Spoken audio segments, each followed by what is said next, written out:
and he's 4 weeks old today. I have been wanting to get this video out, obviously, since he's been born, but I don't know what I was thinking. I was trying to recover from a major surgery, take care of a newborn, take care of a 4-year-old, and make sure that my milk supply was good. That's a lot to handle for one person, and I did have help for a little bit, but I had to get back in the swing of things pretty fast by myself. So it's definitely taken a while for me to be able to have a moment to do this. Luxie's napping now, and I think I've got him content. This is now the 4th time me trying to record this, so hopefully I can get it done. But let's get into it. So this is all about Lincoln's birth story, and we will begin on July 2nd, 2023, the day before Lincoln was born. So I had a scheduled C-section for July 3rd. So July 2nd, my mom came and ate dinner with us at a local Mexican restaurant, and then she spent the night. We had to be at the hospital at 5 a.m. and we're about 40 minutes away. So we had to leave here at 4:20 a.m. and it would have just been a nightmare to have to like get her up and take her somewhere and do all that before the hospital. So my mom offered to spend the night, which was amazing. So she stayed here with Luxie. So that night I couldn't eat or drink anything after midnight, which is really hard because when you're super pregnant, like you get used to drinking a ton of water. We got everything ready and packed and perfect and in the car. And I think I went to bed around 11 p.m. that night, and I did not sleep. Not a wink, not a little bit. I tried. I didn't even look at my phone for the whole time. I was just, I guess, just laying down wondering what the next day would be like. Wondering what Link would look like. But I did have a dream before he was born, and I like woke up and looked at him, and he looked exactly like Stefano. And in my mind, I was like, that's exactly what Lincoln looks like. I don't need an ultrasound. I don't need anything to tell me what he's going to look like. I already know. And that's exactly what he looked like. That's exactly what he looks like. He looks just like his daddy. But anyways, so I did not sleep at all that night. Stefano barely slept. He slept a little bit, but I definitely did not. I woke up at like 3:30 maybe in the morning, and I did my eyelashes and I did my hair. I wasn't sure if I was allowed to wear makeup or not for surgery, and I didn't want to show up with makeup on and then them tell me to take it off. So I went without makeup, and we left here about 4:20 about 4:20 a.m. and we got to the hospital a little after 5 actually. We got behind an 18-wheeler that was going super slow. So we get to the hospital.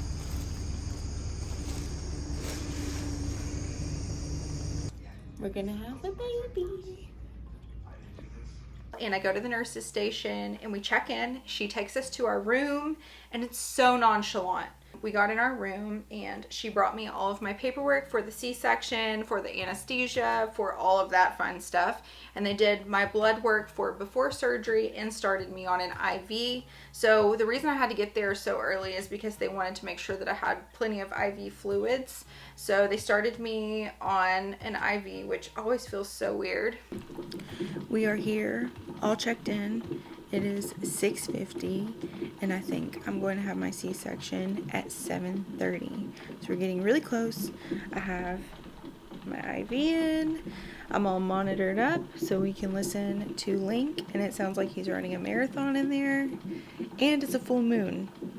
So they say babies that are born on a full moon are powerful people. There's Fun. Say hi. I was just waiting for the chaos to abruptly begin because it was so chaotic with Luxie, and I couldn't help but compare, you know, because that was the last time that I'd been at that hospital and yada yada. I actually decided to find a doctor in that town because of that hospital. So with Luxie, my daughter, with the emergency C-section, I had never been to that hospital, and I had never met the doctor that delivered my baby until that day. And because of the treatment that I got, considering how chaotic and crazy it was, that's why I decided to go back and find another doctor so I could deliver at that hospital, because the nurses there were just so amazing. We just got settled into our room. The doctor came in and said that he was ready to see me in the operating room and he would see me in a little bit. And then they wheeled me off for surgery. So Stefano stayed in the room and they wheeled me to the operating room and they parked it, which I did not experience the last time. They were like, do you want to walk in? And I was really like, no. And in the inside, like the inside of me was totally freaking out. Like you would never tell from the outside because I'm just not that kind of person. But the inside, I was like totally freaking out. So I walk in and I see all the surgical equipment. There's stuff plugged in everything's beeping, you know, and it's a lot because I didn't want to have another C-section to begin with. Surgery is scary anyway. It's not like they knock you out. Like you're awake for a C-section unless they do knock you out, but you're awake the entire time. So, I'm 4'11", so they got me a stool to get up on the operating table. So I got up on there and then I met Nicole and she held my hands as the anesthesiologist gave me my spinal block. He was so sweet also. He was explaining everything as he was doing it. Very kind, and I was shaking like a dang chihuahua. After he gave me the spinal block, I immediately started feeling like the warm, tingly feeling down to my toes, and so they asked me to lay down pretty quick.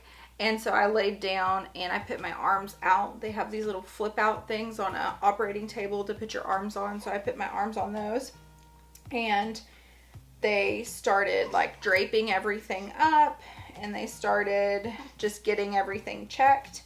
So they're counting down medical supplies to each other, which is always fun when you're the one that they're about to operate on. But they have to do it and I'm glad that they do.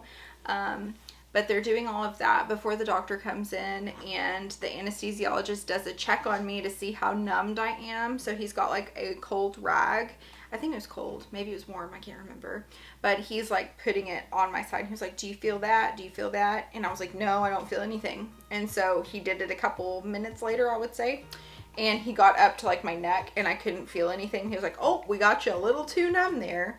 So I'm laying there and everyone's kind of talking about what their plans are for the 4th because it's July 3rd and they're talking about going out on their boats and yada yada. And I'm just like laying there like feeling like I'm about to die, looking at the ceiling. And I noticed the ceiling starts to like turn a little bit and starts getting a little spinny. And I was like, oh no, I'm about to pass out. And so I wanted to tell the anesthesiologist, but I couldn't. My mouth, like my brain was saying it, but my mouth was not saying it. And he goes, oh, we almost lost you there. Your blood pressure plummeted. Are you okay? And I'm like, uh-huh. But anyways, so that was kind of scary. I almost fainted, but I didn't. So that's cool. I didn't know what was normal and what wasn't normal to experience because like I said, the first one was an emergency. And with my daughter, they had her out within 10 minutes, I would say. So walking in the operating room, they had her out in about 10 minutes. And I had told the nurses there that and everything before, and this was another doctor, not the doctor that delivered Link. So they all had a little bit of like something to say about it. So apparently that doctor just does really, really fast C-sections because she has C-sections herself and she doesn't like to be on the table that long. So she doesn't want her moms to be on that table that long, emergency or not. But with a rushed C-section comes complications. Well, come to find out, I had a lot of scar tissue apparently because of it. And there's a reason why I decided not to go back with her. But it's just funny to find out 4 years later, you know, I was in good hands. I mean, obviously Luxi's here and healthy and I'm here and healthy, but it wasn't the best that I could have had. But, you know, we're alive, so that's what matters. But anyways, so they drape everything up and I'm just sitting there like, oh my gosh, when are they going to bring Stefano in? Because I want him in there with me I want him to be in there with me the whole time. But Stefano finally came in and he was just so amazing to see. I love that man so much and I wanted him by my side so bad. I'm already gonna start crying. Anyways, so finally seeing him was just so good for me. So he held my hand and we just waited, and they took Link out, and I couldn't hear him crying. And so that feels like an eternity when you're waiting to hear your baby cry, the, you know, cry of life, and you don't hear them crying. And then finally they get him to cry. And when they do, he doesn't stop. So I was like, okay, he's fine, he's good. And I immediately start crying the second I hear his little cry.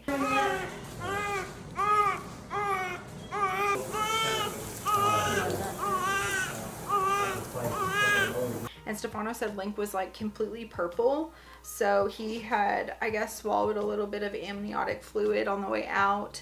And he was a little choked up. So they got him breathing again. But by the time they wrapped him up like a little burrito and brought him over to me, he was so white. I got my little moment with him. I got to see him and kiss him and look at him. And then they took him away to the nursery, and it felt like an eternity being on that operating table. So my doctor had an assisting doctor, and apparently, according to the nurses, they're the best of the best and the best team. The good part about having a scheduled C-section is you do get the highest level of care because they're prepared for everything to happen. In an emergency, it's so chaotic. So there was definitely a big difference. And my doctor actually took the time to give me what he calls a mini tummy tuck. I would not call it a tummy tuck by any stretch of the imagination. But he took out the scar tissue that had happened from my prior C-section. And then after surgery, once they finally got me all stitched up, they wheeled me into the post-op room, and I got to have my golden hour skin to skin with Link. And he latched immediately, just like Luxie did. And whenever I was looking at him, it was like going back 4 years in time, because he looks just like Luxie. I just got to snuggle him, and Stefano came in, and the nurse heard Luxie in the hallway and said, "Is that your daughter?" And I said, "Yeah." And she was like, "Do you want me to bring her in?" So she brought her in too. So Luxie got to spend the golden hour with us, and she got to see Link latch for the first time. And it's amazing, like, the feeling of watching your first child with your second child. The feeling is incredible. Like, I cannot even explain it. I was so worried, y'all, that I was not going to love him as much as I loved Luxie. I don't know why. Everybody says that that's normal, but I was so worried about that. But now I see your heart, you don't split your heart, it expands. And the love that I have for these two little cuties is just unmatched. And I just really feel like my family is complete. But at the same time, I kind of want another one.